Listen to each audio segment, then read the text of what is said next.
Taste the Daily.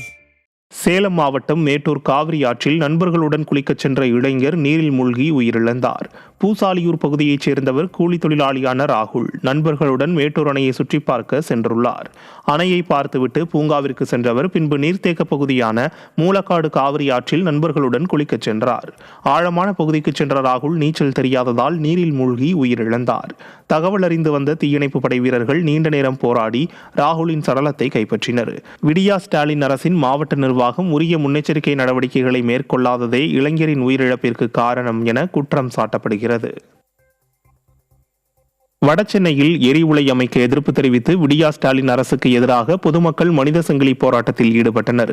கொடுங்கையூரில் உள்ள குப்பை மேட்டில் மாநகராட்சி நிர்வாகம் குப்பைகளை எரித்து மின்சாரம் தயாரிக்கும் வகையில் எரிவுலை அமைக்க திட்டமிட்டு அதற்கான பணிகளில் ஈடுபட்டு வருகிறது.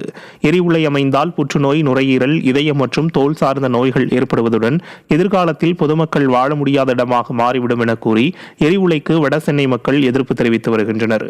அதன் ஒரு பகுதியாக வடசென்னையில் உள்ள 140 பொதுநல சங்கத்தை சேர்ந்தவர்களும் எரிவுலை அமைக்க எதிர்ப்பு தெரிவித்து மனித சங்கிலி போராட்டத்தில் ஈடுபட்டனர். தாம்பரம் மற்றும் சுற்றுவட்டார பகுதிகளில் சூறைக்காற்றுடன் கூடிய மழை பெய்ததால் வெப்பம் தணிந்து குளிர்ந்த சூழல் நிலவியது. குரம்பேட்டை, பல்லாவரம், சேலையூர், பெருங்களத்தூர் உள்ளிட்ட பகுதிகளில் மழை கொட்டி தீர்த்தது. அப்போது வீசிய பலத்த காற்றில் சிக்கி அனுமதியின்றி வைக்கப்பட்டுள்ள ராட்சத பேனர்கள் சேதமடைந்தன. விடிய அரசு அதிகாரிகளின் அலட்சிய போக்கால் வாகனங்கள் மீது பேனர்கள் விழுந்து விபத்து ஏற்படும் அபாயம் உள்ளதாக வாகன ஓட்டிகள் அச்சம் தெரிவித்திருக்கின்றனர். கடலூர் மாவட்டம் புவனகிரி அருகே சேத்தியத்தோப்பு வடக்கு மெயின் ரோட்டில் மின் விளக்குகள் எரியாததால் வாகன ஓட்டிகள் பெரிதும் அவதிக்குள்ளாகினர். கடந்த சில நாட்களாக சுமார் 1 கிலோமீட்டர் தூரத்துக்கு மின் விளக்குகள் பழுது காரணமாக எரியாமல் இருப்பதாக கூறப்படுகிறது.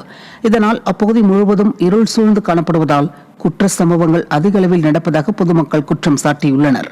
நிர்வாகத்தினற்ற ஸ்டாலின் அரசின் மாவட்ட நிர்வாகத்திற்கு பலமுறை புகார் அளித்துள்ள நிலையில் நடவடிக்கை இல்லை என்றால் மின் கம்பங்களில் தீப்பந்தம் கட்டும் போராட்டம் நடத்தப்படும் என அப்பகுதி வாகன ஓட்டிகளும் குடியிருப்பு வாசிகளும் எச்சரிக்கையை விடுத்துள்ளனர்.